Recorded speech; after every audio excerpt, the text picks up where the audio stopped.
Welcome to another episode of Conversations with Coleman. If you're hearing this, then you're on the public feed, which means you'll get episodes a week after they come out, and you'll hear advertisements. You can gain access to the subscriber feed by going to colemanhughes.org and becoming a supporter. This means you'll have access to episodes a week early, you'll never hear ads, and you'll get access to bonus Q&A episodes. You can also support me by liking and subscribing on YouTube and sharing the show with friends and family. As always, thank you so much for your support. Welcome to another episode of Conversations with Coleman. My guest today is Bonnie Snyder. Bonnie is an educator with over 20 years of experience in a variety of roles, including teacher, counselor, administrator, and professor in both public and private schools. She's a graduate of Harvard University with a master's degree in counseling from Virginia Tech and a doctorate in higher education from Penn State. And she's also the high school outreach fellow at FIRE, the Foundation for Individual Rights in Education. Her latest book and the topic of today's conversation is Undoctrinate: How Politicized Classrooms Harm Kids and Ruin Our Schools and What We Can Do About It. This conversation is very much a follow-up to my podcasts with Christopher Rufo and Kmele Foster, and this is probably the last guest that I'll address this topic with in the near future for fear of boring you all to death. Anyway, we talk about political indoctrination in K-12 classrooms, talk about the power struggle between parents and teachers, we talk about critical race theory and the state laws attempting to ban it, the political leanings of America's teaching population, we talk about free speech and forced speech, we talk about the consequences of self-censorship, and much more. So without further ado, Bonnie Snyder. All right, Bonnie Snyder, thanks so much for coming on my show. Coleman, thanks for having me. It's a pleasure. So before we get into your book, Undoctrinated, can you give the audience a sense of who you are? I understand that you we're both from New Jersey. And where are you from in New Jersey? I'm from Montclair. Tom's River. Nice. Yeah. It was nice. And you had a background as an English teacher after you left Harvard. And I was an English teacher, and that's kind of relevant to how the book came about because I was exposed in my English studies to what was then called critical theory, is now called, and then it was called critical feminist theory, and now it's called critical race theory. So I taught high school. And I found that teaching high school was extremely hard. And so I decided to become a guidance counselor, which is a nice role within the school where you don't have to deal with, 120 students a day. You deal with them more often one-on-one. And other incarnations I've had include, mom. And I have been a college professor. I taught developmental psych for a number of years. And I've also been a teacher educator. And I do a lot of writing as well. Yeah, and we've moved up and down the East Coast, but I'm an East Coast person. And when did you start working for FIRE? This is I think I'm finishing up my 5th year at FIRE. So 2017, into 2017. And I understand you're the high school outreach coordinator at FIRE. I'm the director of high school outreach. Yep. And we are a mighty department of 3 at the moment. Nice. So for people who may not know, FIRE is the Foundation for Individual Rights and Expression. Is that what it is? Individual Rights in Education. Yep. We're 22 years old, and we were founded to defend constitutional rights on campus. We're nonpartisan, and typically that means free speech, but sometimes it means freedom of religion, freedom of assembly, sometimes some due process work as well. Most of our employees are lawyers. I am not a lawyer. I am an educator, primarily. Yeah, and FIRE is one of the few institutions that really manages to stay nonpartisan and is a really great example of how to advocate for a politically neutral value like free speech and maintain credibility over time in ways that organizations like the ACLU have struggled to do, in my view. But I have enormous admiration for FIRE, and I've been a fan of David French, especially for a long time, of his writing. Right. So that's a great thing to be involved with. Yeah, I love it. And thank you for saying that. I mean, we're all individuals at FIRE who have our own opinions, but we actively hire across the political spectrum. So it's sort of like, the biases that we bring as individuals cancel each other out, hopefully, because we cross-interrogate one another, and hopefully that keeps us honest. Yeah, it definitely looks that way from the outside. So let's get into your book, Undoctrinated. This is, to give you some context for listeners to my podcast, I had Christopher Rufo on my show maybe 2 months ago, and then I had Kmele Foster a few weeks ago, who take opposite lines on this question of state laws against critical race theory, which we'll get into later. Sure. But that's sort of the conversation you're intervening in from the listener's point of view, on this podcast at least. And so let's just, I guess, start with your impetus to write the book. What is the problem as you see it, and what prompted you to write this book now? Yeah, I could answer that question a lot of different ways. I think what prompted me is different from what motivates me now, and you would get a different answer of what I think the problem is depending on when you ask me.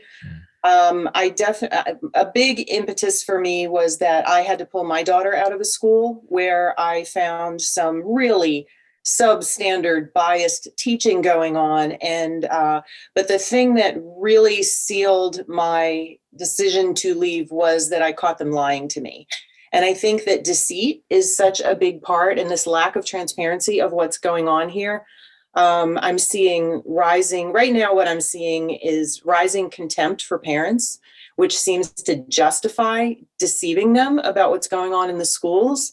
And I see this as going way beyond CRT. This has been a problem long before anyone coined the term. Well, I don't know exactly when the term was coined in law schools, but this problem precedes it and will extend beyond it. This problem of unbalanced teaching, indoctrination, or whatever you want, what label you want to give it. Right now, I'm also seeing these two competing moralities that are in the schools. You've got sort of traditional morality that, for most of us, draws from Judeo-Christian backgrounds, that underlies the Enlightenment philosophy that was written into all of our founding documents and our system of laws.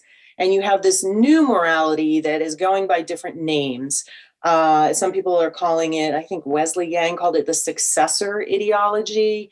You might hear it called wokeness. Whatever it is, it definitely is taking aim at some very foundational principles, including things as basic as objective reality. So it's very philosophical. It's hard for people to wrap their heads around, sometimes deliberately so. It uses a lot of difficult, the terminology that it uses is sometimes deceptive or cloaking, or at best opaque. So there's a lot going on, Coleman. Yeah. So I've experienced a good amount of this myself, and I think I've shared this on the podcast before, but I went to an elite private school and graduated around 2014. And I think in 2012, or maybe 2013, actually. 2013, I think I went to something called the People of Color Conference, which is a gathering of elite private school students from all over the country for a 3-day conference. Students chosen by their teachers to go, or who elect to go, and meet other kids from other elite private schools all over the country for a 2 or 3 day workshop in which we learned the tenets of intersectionality, critical race theory. Sure. In an environment that was very church-like. It was very distinct from a classroom environment in that we were not, we were being asked to accept dogmas that I had never heard of before in my very, as you know, probably very liberal town in Montclair, very racially and in other ways diverse place. And it was the new morality, as you put it. And it was also an environment where many kids were coming out of the closet for the first time and coming from places where they didn't feel they could be themselves. So in some ways, it was a very moving experience. And in other ways, it was a horribly closed-minded and dogmatic indoctrination session. And it was a deeply strange experience to convey to people who hadn't been there, or to even understand myself. But I think in the past, let's see, in the 8 years since then, you correctly write in the book that this mode of operation has spread. And I really like the way that you describe the spread in your book, which is that elite high schools like the one I went to are emulating the colleges that they're sending us to, right? Like parents send their kids to elite high schools largely because of the promise that this is a factory to get kids into and then name the elite school. And part of that job is to emulate the culture of those elite schools. So it filters to the high schools from the colleges, and then to the elite public schools in wealthy areas where people are consuming the same information as the private schools. And we've seen that. So the experience I would have described as very rare and strange to have in 2013 is more and more recognizable to thousands, hundreds of thousands. I don't know how many of people all around the country. It's very interesting to hear you describe how they took you away from where you were to a separate place where you were introduced or welcomed to this new ideology, which I think is such, that is a mechanism that enables young people to be more open to being filled with different ideas. And in certain school systems, one of the things I'm very concerned about is these sort of unlicensed people coming in through the side door, and they're importing these ideas, and parents aren't always aware of what's going on. So, the elite schools are teaching kids basically the right attitudes to signal, and it sort of makes you wonder what really goes on at the college that makes the graduates so special.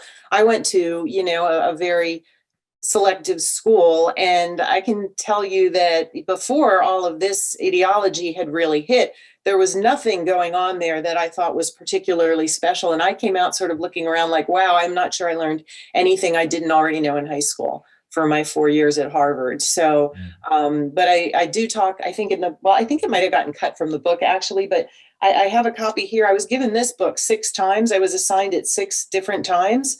It's the only book I was ever assigned more than once when I was an undergraduate. And that was my first sign that something was up. Yeah. And you talk about in the book the enormous disparity between left-wing and right-wing professors and in fact teachers, which I was aware of the huge disparity at the undergrad level between Democrats and Republicans in professors, but I wasn't aware that. So just one stat here is there are 87 Democrat professors. Sorry, there are 87 Democrat teachers for every 13 Republican teachers among high school teachers in the country.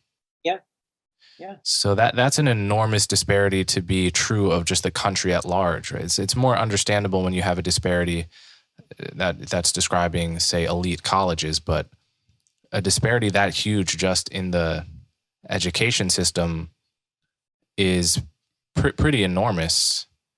And I'm curious what the source of that is. Is it that Republicans don't want to become teachers? They don't want to go into an environment that they perceive as hostile?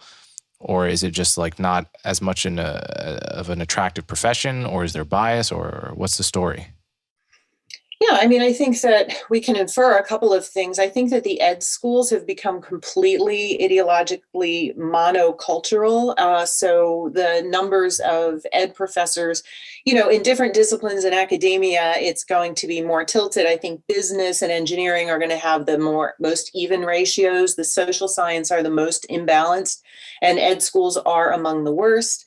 Another factor that seems to be playing into it is that, believe it or not, when I was a kid growing up, the only jobs in Toms River, New Jersey that I saw women having were teacher or nurse, which is kind of sad. And, since then, of course, the work world has opened up to women and you can do all sorts of things, but I really didn't have too many role models. So I chose teacher, basically. But that being said, despite all of the changes, the education field has actually become more female than it was when I was a kid. We don't have as many male teachers as we used to have. And I think that's part of it too. Women are more prone to be left on the left than men are, and they are increasingly in the schools.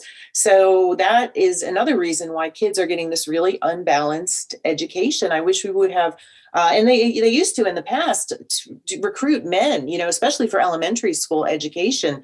Of course, the fear is always that, men are less liable to be trusted around children. And maybe that's a reason why they don't recruit as actively. I don't know. But I think that, we talk a lot about balance and diversity in terms of curriculum and representation, but nobody seems to mind that education is an overwhelmingly female dominated field still. That's interesting, and it mirrors the trend lines in other countries. I mean, I know there have been some pretty publicized studies about how countries in Europe with more progressive gender norms and higher levels of gender equality sometimes exhibit more gender segregation in professions where when people feel more and more free, it's not necessarily true that that professions become more 50-50. Right. Counterintuitively. I mean, people choose according to their inclinations, which I think we want to encourage. But on the other hand, when it leads to tremendously unbalanced delivery of content, it's a problem. Yeah. So I want to step back for a moment and address the argument that this is basically a false concern. And this is an argument I've heard in places as high as the New York Times and so forth. And it basically goes like this: critical race theory is a higher level academic philosophy that is taught at the graduate level and sometimes at the undergraduate level, and it is simply not taught in K through 12 education. And the people complaining about critical race theory being taught in K through 12 are basically just either deceived by propaganda, or they just don't want as much talk about racism and America's the black spots on America's history. They want to just whitewash history, and this is just a false concern, basically. So how would you address that statement? Yeah, I think that that argument doesn't hold water when you see that the Zen Education Project has a list of thousands of teachers who have vowed to continue teaching this way despite the bans against it that have been legislated or proposed in legislation. The NEA and the AFT, the two largest teachers unions, have simultaneously said it's not happening, but they've vowed to defend teachers who are doing it. And we've also seen webinars, one in Florida, and we've seen another example of a teacher online explaining how they get around the state bans to do it anyway in their states. So these are two completely contradictory notions that can't reconcile. You wouldn't be signing a vow to keep doing something that's been banned if you weren't doing it. Right. And when we talk about it, you give, the first chapter of your book has story after story Yeah. of different versions of teachers inculcating a set of ideas. The most common being that people of color are by definition victims of white supremacy. Any black kid or Hispanic kid in class has been harmed by white racism, has reason to fear the racism of white people and his or her white classmates. White people are by definition privileged from their whiteness, regardless of an individual person's story or life path or circumstances.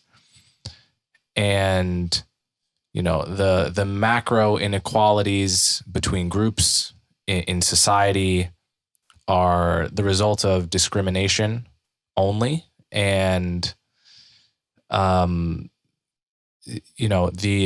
also there is a sexual identity component to a lot of what's being taught, which is it goes beyond saying it's okay to be gay, it's okay to be who you are, and really is basically an oppression Olympics style ranking of your level of privilege by whether you are straight, gay, queer, pan, and all of the litany of other identities that one can be. So do you have any examples that you can sort of call to mind to give someone a picture of what is the kind of thing that people are objecting to when they're objecting to critical race theory or indoctrination? Yes. And I do have a bunch of examples that I've collected over a number of years, and I try very hard to collect examples from the right. That happens as well. And in the past, we've had, probably Christian teachers who would be promoting Christian doctrine in class. And to be clear, I'm not opposed to discussing these ideas. What I'm opposed to is expecting students to affirm them, which is what you described when you were taken away to the person of color, event. I think that different ideas can be discussed, but in terms of examples, I actually have so many examples that I've had to group them. I mean, there are lawsuits, there are examples of teachers lying. Here are just, and then I have lurid examples, which are things that I just can't believe are even going on in the classroom, like a 6-year-old being asked if they're bisexual. First graders taught about masturbation. I joked that I was taught, how to hold a pencil properly in first grade, but these kids are being taught something completely different. There's a lot of objections to a couple of books I hear about. I won't name the books, but depictions of sex between an adult and a minor, which is a crime. That's when I was a guidance counselor. That was something we were on the alert for, warning like these 18-year-old boys, if they're dating a freshman, to keep them out of trouble. And I would not recommend books encouraging sex between adults and minors. Probably the Antifa teacher is one of it's interesting how some of them are starting to say the quiet part out loud, when their guard is let down, or some of them are even going on, YouTube or TikTok to brag about what they're doing in their classrooms. The Antifa teacher got a lot of attention. He was fired. He said he had 180 days to turn his students into radicals, offering extra credit to go to rallies that he approved of. And, that there was also a teacher who lost her job this year on the first day of school in Utah. She told the students that you need to get vaccinated. Of course, she's not a doctor. She said, if your parents don't want you to get vaccinated, you don't have to listen to your parents, because your parents are stupider than you are anyway. This contempt for parents. She said, if you don't agree with me, you should keep your mouth shut, because I'm just going to make fun of you, which the students are picking up anyway. They sort of understand I have to agree with the teacher to be acceptable to the teacher, which I discuss in the section on like the psychology of this, conditional acceptance. You're only acceptable to me if you think what I want you to think, which is not the grounds for any sort of healthy relationship. And then she even said, go ahead and tattle to the administration. They won't do anything anyway. And I think that might have cost her job. I think saying that out loud and she basically dared them to fire her. And they did.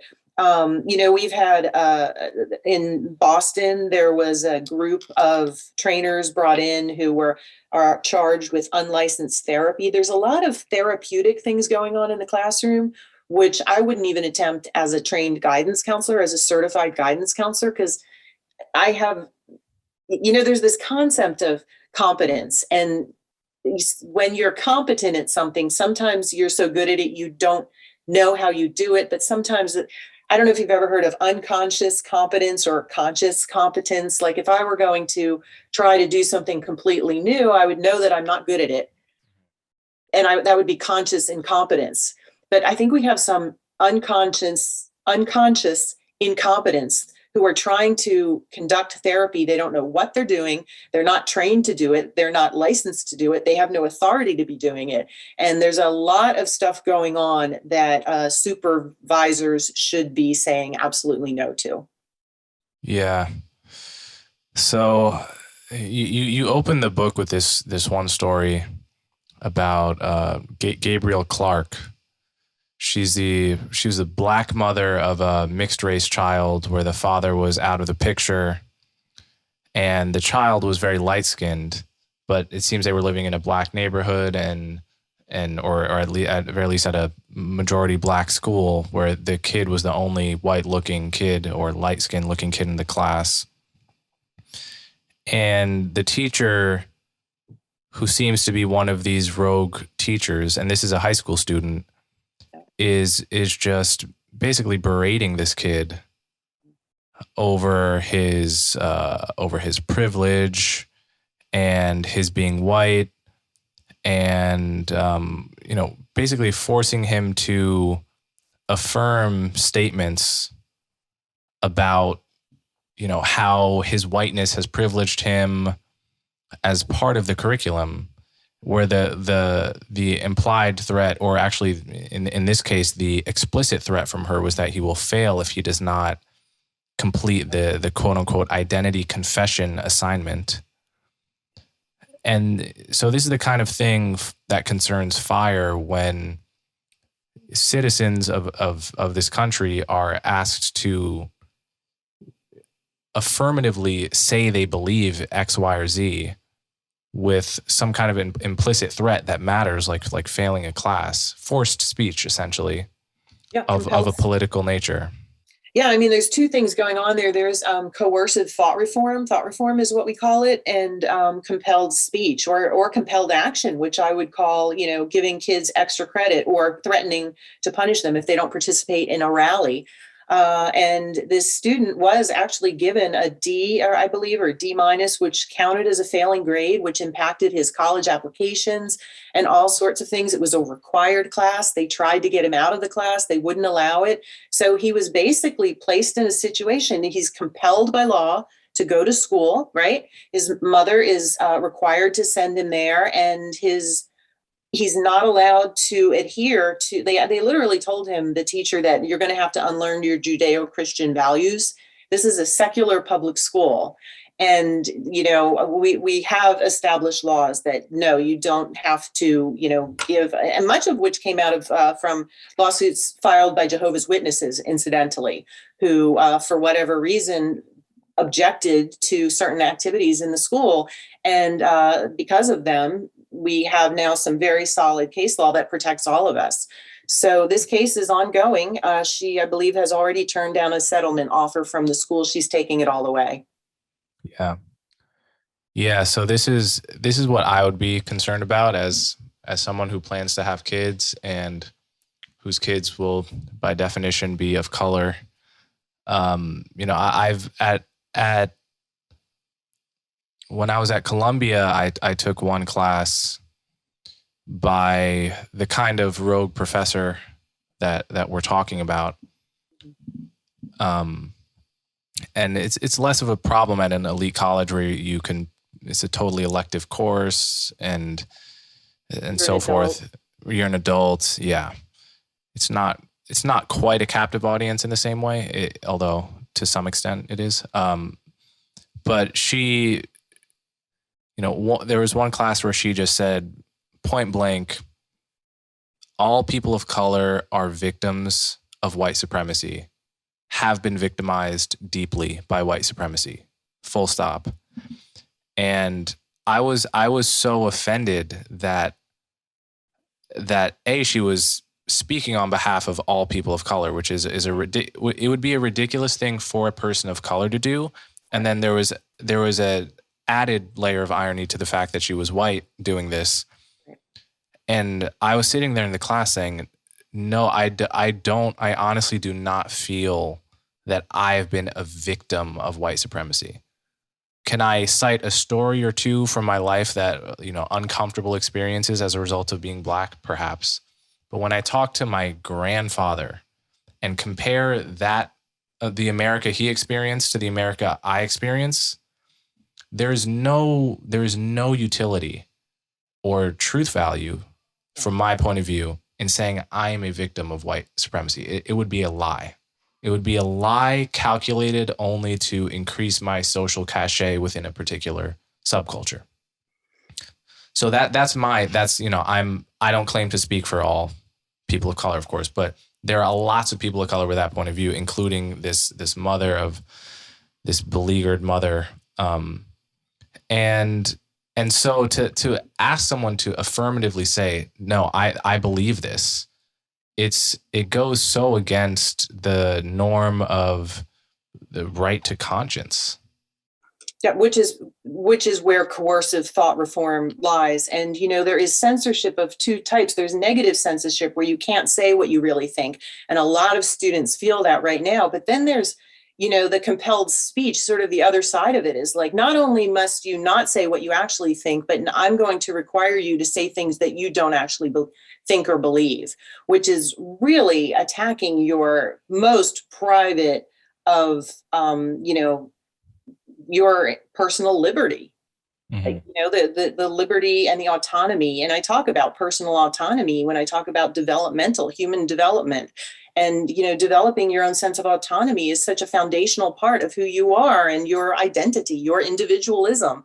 But these people, for the most part, are collectivists. They don't really look at us as individuals, which is fine. There are different ways of conceiving of the world, but they're presuming that their way is the right way. Whereas I think most individualists would, when I describe what we do at FIRE, the simplest way I can put it is that we defend your right to disagree, to dissent. And they don't really allow dissenters. And incidentally, was it not Columbia where the North Korean defector said that it was her time there was about what she experienced in North Korea? Did you hear about that? I did not hear about that. Yeah, you might want to check into that. I think she went to Columbia and she was not impressed. Yeah, well, I was not impressed either. I will say the level of groupthink, and I mean, I have so many different stories I could tell, but about the culture of self-censorship at Columbia. So I'll just tell one because I think it's really relevant to that last comment you made. There was one instance where there was a bit of a school scandal where this was all over the news. I don't know if you remember. This was, he was on Don Lemon. This kid, Alex McNabb, walked through the gates at Barnard College. Barnard is the female wing of Columbia College. And everyone is required to show an ID past something like 10 p.m. And it's on balance, it's a very useful rule because as most young women know, in New York, you will get followed by creepy guys at night at some point. Yeah. And it's very useful to be able to just enter the gates of your college and know that anyone will be bounced, that is finally a safe space. And so he walks through without an ID, and the security guard chases him down, and they hold him down and ask him to show his ID. And finally, after a huge commotion, he shows his ID, and the whole thing ends. But he says that this was racism, and so there was a huge scandal about this on campus, and there were many holes in his story about how he behaved when he walked through the gates. He contradicted himself in various ways. And I was, one of the only people publicly trying to sort of point this out and defend the policy, the ID policy. Anyway, the point of me bringing up the story now is there were so many women that came up to me, friends or friends of friends, that came up to me and privately said, I really like the policy. There's 2 or 3 different occasions where I've been stalked by someone and walked through the gates, but they wouldn't like my Facebook post about it. They wouldn't give any public acknowledgement that they agreed with my side. And that is what it's like to live in a totalitarian culture. It is just this private, I agree with you, and I'm terrified. And I know you have this view because you're one of the few people willing to publicly state it, but I won't tell anyone else until I'm sure I'm around someone, because and that's how common sense goes out the wayside, because it could be 70%. It could have been that 70% of people on campus were much closer to my opinion than to his.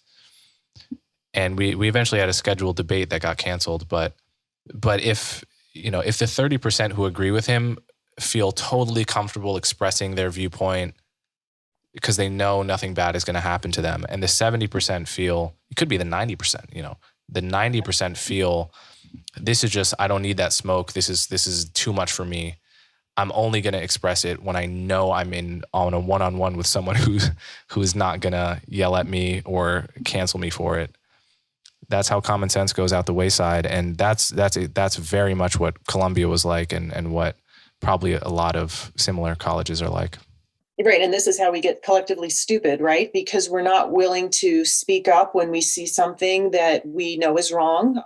This is why we have children's fables like The Emperor's New Clothes. When you see something stupid, are you going to stand there and say that it's smart, or are you going to point it out? And traditionally, Americans have been the ones who would speak up and say it. And it's very concerning that the speech, the chilling of speech is something FIRE is very, very concerned of. There's a great book by, I can't pronounce the name. It's Czechoslovakian. It's like Czesław Miloš. The Captive Mind. And he talks about this concept of Ketman. What really can happen if it starts at young enough ages, like when I self-censor, I know that I'm doing it, and I'm aware. And sometimes, we all self-censor sometimes. Like if somebody is, just telling white lies is part of being an adult, is not always blurting out everything that you think. But, if you start to self-censor to appeal to authority figures at a young enough age, you won't even know what you think, which really, really concerns me. At least I know what I'm thinking, and then I have a choice whether or not to say it. But if it starts with little children, they are really going to be confused, and part of this ideology even is taking on objective truth and objective reality and saying there's no such thing. And that description you gave about like all this professor saying that all people of color are oppressed. I mean, this type of black-white thinking really is lacking in any nuance. It certainly needs to be challenged. And this is what our president at FIRE talks about in the coddling of the American mind and cognitive behavioral therapy, and having to learn how to avoid thinking and speaking in these starkly polarized terms that all, like what you just, and what you just described, the student who got pulled aside because he didn't have his ID and he said that it was racist. What you were describing to me, if anything, it sounds like he was pulled aside because he was male. So sexist would be more appropriate. And I think that have been a reasonable discussion to have, but, certain arguments are more palatable in our current age. And again, common sense goes out the window. I don't think he was pulled aside because of, I think if it were a woman, that person likely might not have been pulled aside, is my hunch. Yes, that's about what I said at the time. And common sense, what a lot of common sense would have dictated. And and I walked through those gates many times and always had to present my ID, and it was widely understood. But I guess place to go from here is, I guess, what are we supposed to do about this problem? Because on the one hand, we have, Christopher Rufo helping draft legislation that a lot of states have passed, which I have mixed feelings about, because, on the one hand, they ban certain things that all people would be against, like, separating kids by race and telling kids that one race is inferior to another. But then they ban documents from even, entering the classroom as material. Sort of like the 1619 project, like, does it even ban the poems too? Right. And it is, as Kmele persuasively argued, and David French, it's inevitably going to be interpreted in the widest possible sense by people. And it already has, in the case of a Tennessee woman bringing a lawsuit, I think it was Tennessee, against the Board of Education for teaching books, which many of which were not particularly radical. Some of which, some of what she objected to was just teaching the straightforward facts, historical facts of Jim Crow. Right. And that kind of thing is really worrisome, because it's just, it seems like there's no way to ban what we want to ban without also banning a lot of stuff that no one should want to ban in practice. Now we're keeping track of the different cases, and it's different in K-12 than it is in higher ed. Most of FIRE's work is in higher ed, but in K-12, legislatures do get to determine what will be taught in the public schools. It is considered to be government speech. That being said, bans are by no means ideal, and it's unfortunate that it's reached this point. And when they're written in ways that are overly broad, they can sweep in a lot of content that common sense would tell us is unobjectionable. And so this is why, when things swing too far one way, the backlash can swing too far the other way. Not all of these, a lot of these have just been proposed. Not all of them have been passed. I would argue, though, that teachers, by demonstrating that they ethically align with the published learning standards for each grade and subject that they teach. Part of the problem is that teachers have veered too far from what they are hired to do. It's not, as I was writing the book, I kept thinking to myself, this isn't a free for all, people, because teachers I'm hearing a lot of teachers saying, my classroom. Well, if it were your classroom, you would have built it, you would be paying the heat, the light, you would be paying the janitor, and you would have recruited these students. That classroom really does belong to the public. The public is paying for it. You are hired. You are licensed by the state. There's a reason you're licensed. You are licensed the same way that a dentist is licensed, because you're in a position where you can do real harm. So I think that some of this is a necessary corrective, but I disapprove if it goes too far. And ultimately, these decisions should be made in the school boards, not at the legislatures. But unfortunately, now we've had this letter from the Department of Justice. I don't know if you've seen this yet, where he's saying that parents have been showing up at school boards. They're extremely incensed. In some cases, they are showing up in huge numbers, and they're very angry. And so now there is a letter from the DOJ that I think really depicts the kind of chilling effect that kids are experiencing in the classroom, because it implies that the parents will be watched now by the federal government. That seems to be the, if not directly stated, that is the implication, that they will be coordinating with local law enforcement to make sure that there are no threats against public officials, but they don't really give any good examples of actual, true threats that were launched at public officials. So we've got problems at all levels, in the schools, in the legislatures, in the school board, and now coming from law enforcement as well. It's not pretty right now. Hopefully it will be prettier next school year. So, another point you made in the book I thought was interesting and useful is this notion of power relations, which is central to critical race theory and intersectionality, is not it's power relations are a very real thing. You know, a boss has power over, often has power over his or her employees. Parents have power over their children. There are all kinds of, and in more subtle ways, just people can have sort of a softer kind of power over others in all kinds of ways. And those are things to be sensitive to. And in the case of a classroom, there's an enormous power dynamic going on, which is that I remember this from high school more than college, but definitely high school and before. It's just, you're always, whether or not you even know it, most kids are scanning the teacher's face for approval and disapproval. And that's separate and in addition to the explicit threat of getting a bad grade.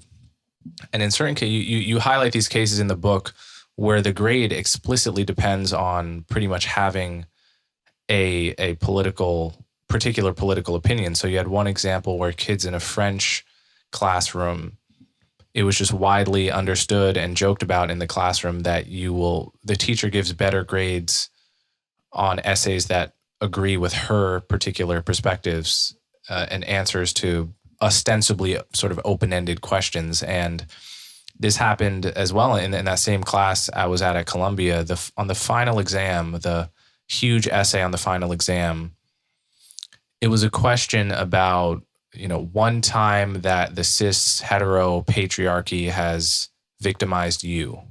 Wow. Right. And this is something like half the exam is this essay question. But that's right. And my joke on that is that starts with all sorts of embedded assumptions and sunk premises that you just have to accept them to even address that question, right? You do. And it was also coming on the back of 3 months of her browbeating us about, her takes. All people of color are victims of oppression. There was this was actually, and this gets to another point, it was one of the more boring classrooms. And I don't mean that from my perspective. I mean that from how many kids were raising their hand. It would be, a lecture and one kid raises his or her hand the whole time. Why would you dare? Yeah, because even if they agree, right. Certainly if they're white, there's just always the opportunity for their agreement to not be quite right. And it's just much safer to shut up and listen. Whereas all the other, I even read some of the same books I was reading in that class and other classes with professors that were totally open-minded, and everyone wants to talk and it's not boring. Well, I take comfort in the fact that a lot of these teachers are not having the effect that they intend, and that the students give the appearance of agreement, but inwardly they are defiant. And I think that that's actually extremely healthy. And I think that this kind of oppressive behavior, she is teaching by example how power and oppression works, right? And you learned it. It's like, no, I'm not oppressed because I'm a person of color, is what you said, but maybe I'm oppressed in this classroom by you because you have this authority over me, and that lesson I'm taking home with me. So, the lesson we learn is not often what they intend to teach. One of the co-founders of FIRE, Alan Charles Kors, likes to tell this example of a professor who said at the end of a course, I think this was at Princeton, that he was disappointed because in your exam, maybe it was midterms, you all wrote what you thought you wanted me to hear, but I want you to think for yourselves. So I'm going to give you a book that is the opposite of everything I believe in, so that I know that you have at least been exposed to the entire spectrum of thought on this subject. And the book was, I believe, The Road to Serfdom by, I think, Friedrich Hayek. which I've never completely read. I've read part of it. And he just always gives this example as the type of professor everyone should have. Whereas it's also the lowest level of teaching, where she's basically saying, just agree with me, just agree with me. And that's just rote memorization. It's like, how hard is it to know that the answer to everything is I'm oppressed? Right. Everything, I'm oppressed. Right. It's so simple. Mm-hmm. It's so simple that it's boring. Yeah. Well, in that case, the game becomes whether you can master the language, the dialect of English that, I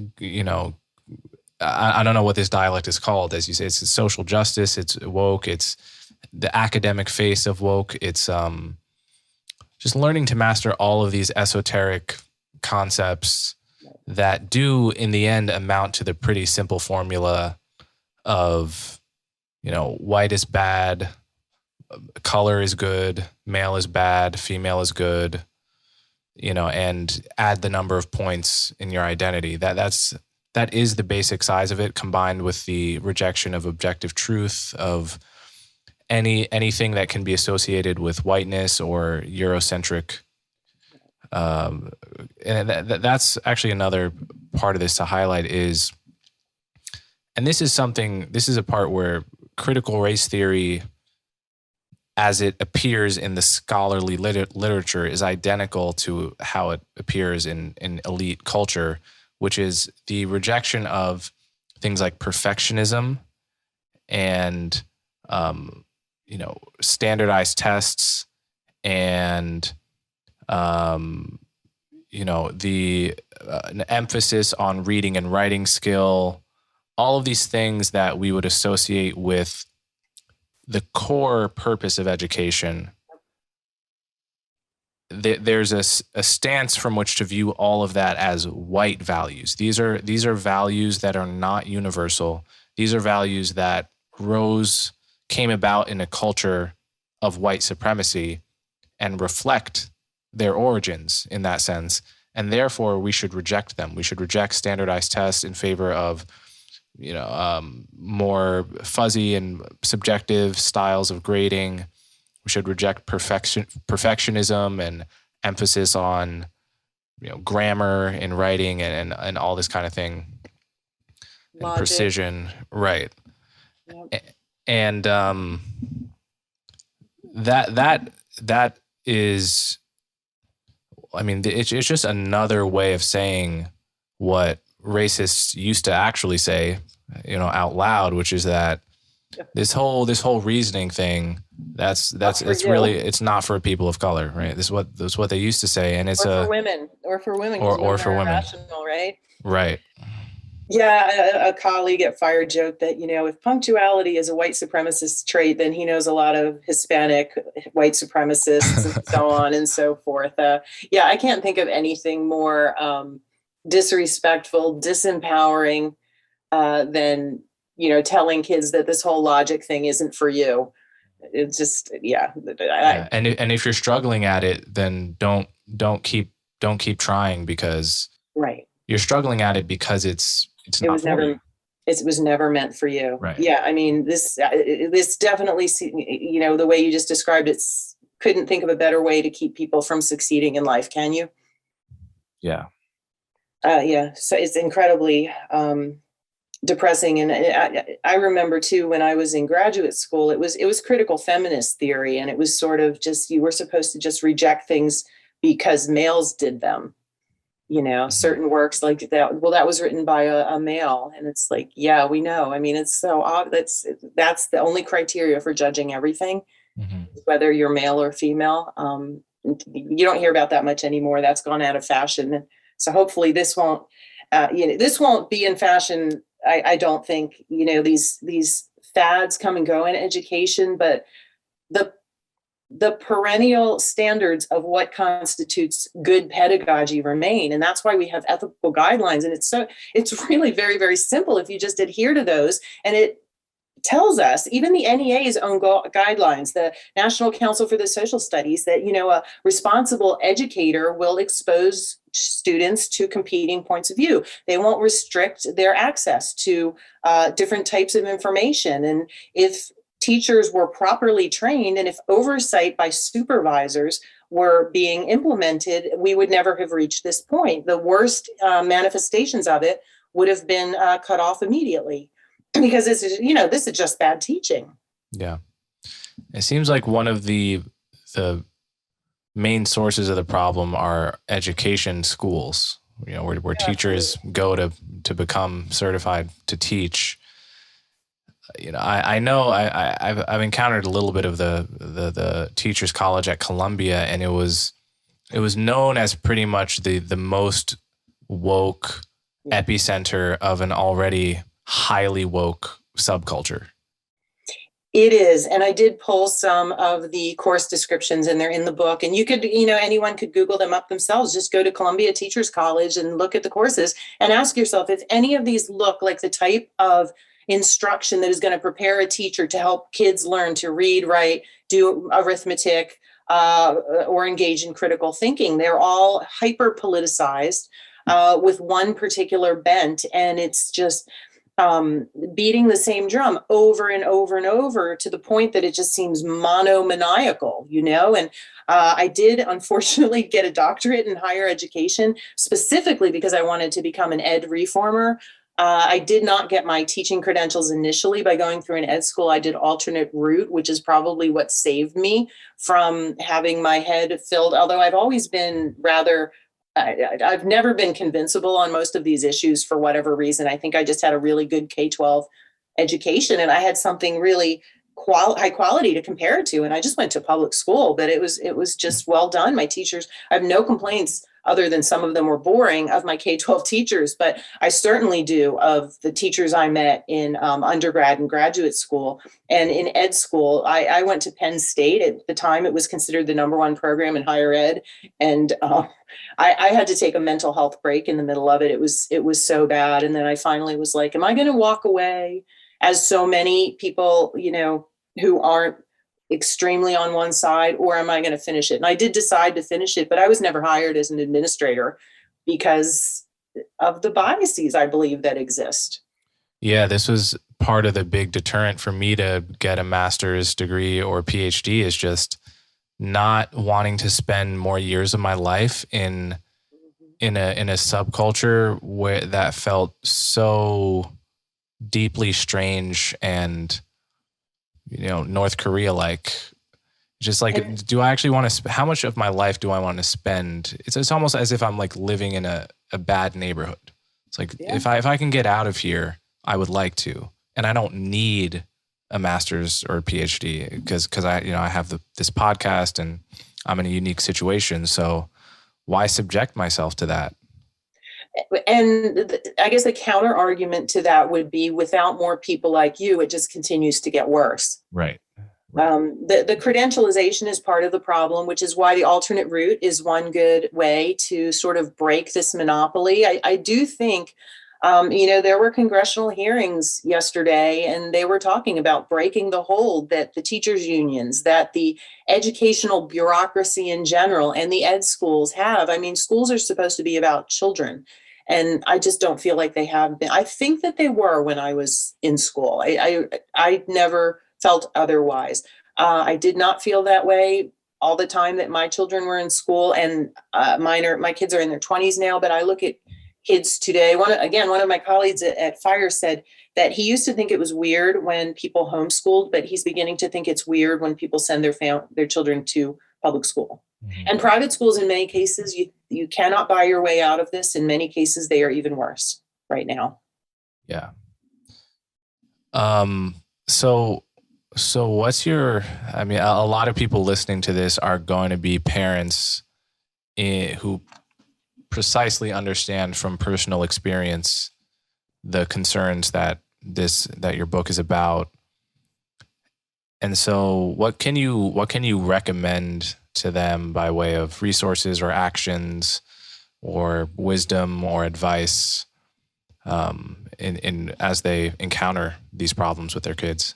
Yeah, absolutely. I mean, first of all, I would say that when you read the book, you'll see all of the substantive research that I share that you could share with the teachers and the administrators at your school. I have loads of documentation on why this isn't healthy, why this isn't developmentally appropriate for kids. I go into the psychology, the pedagogy, the emotional effects, the developmental, the ethical reasons why teachers aren't supposed to be doing this, the legal reasons and democratic reasons. So that would be, I think, step one.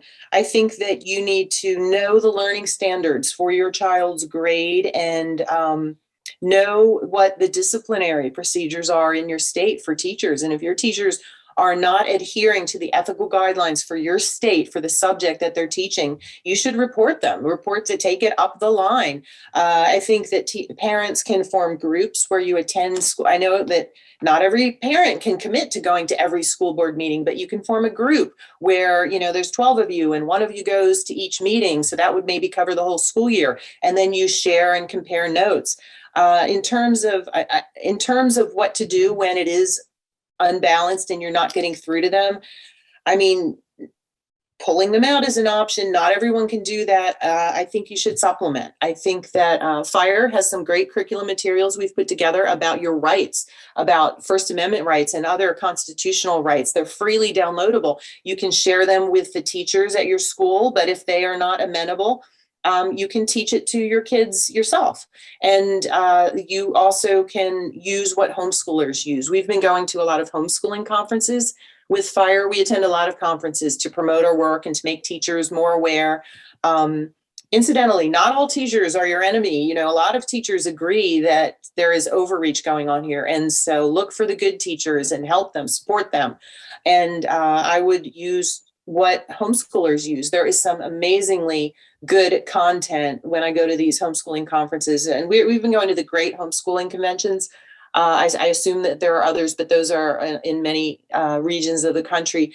And there's some wonderful curriculum materials that you can purchase to supplement. But unfortunately, parents now have to become at least conversant in this ideology so that you can spot it and that you can correct for it and fill in the gaps, because there are huge gaps of understanding and reasoning that are not being covered in schools right now. It's a terrible problem. All right. So on that note, I just want to, before we conclude, point everyone to your book. The book is called Undoctrinate: How Politicized Classrooms Harm Kids and Ruin Our Schools, and What We Can Do About It. So thank you so much for coming on my show. And I hope everyone concerned about this picks up the book, because it's really a good read and it's worthwhile. Thank you, Coleman. Yeah. If you appreciate the work I do, the best ways to support me are to subscribe directly through my website, colemanhughes.org, and to subscribe to my YouTube channel so you'll never miss my new content. As always, thanks for your support.